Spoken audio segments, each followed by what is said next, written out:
Në ambientet e Akademisë së Sigurisë ka nisur trajnimi i posaçëm për punonjësit e policisë rrugore, të cilët do të angazhohen në eksportimin dhe garantimin e sigurisë gjatë zhvillimit të turit ciklistik Giro d'Italia 2025, që për herë të parë do të përfshijë dhe Shqipërinë. Trajnimi po zhvillohet në drejtimin e ekspertëve të lartë italian, përfaqësues nga policia dhe nga Ministria e Brendshme e Italisë.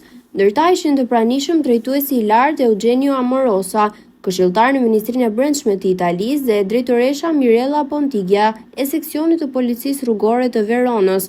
Ekspertët u pritën nga rektori i Akademisë së Sigurisë, drejtuesi i lartë Ilirian Mandro, si dhe drejtori i policisë rrugore, drejtuesi i parë Altin Gjato.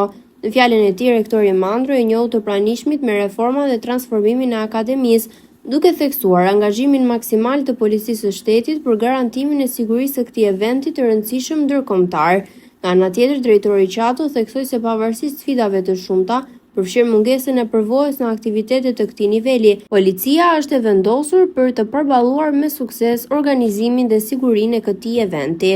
Ky trajnim disaditor do të përfshijë seanca teorike dhe praktike në terren në qarqe Tiranë, Durrës, Elbasan dhe Vlorë, ku do të zhvillohen 3 faza të Giro d'Italia 2025 në datat 9 deri në 11 maj 2025. Shqipëria përmes këtij organizimi konfirmon përfshirjen e saj në hartën e ngjarjeve të mëdha ndërkombëtare sportive dhe e turizmit aktiv.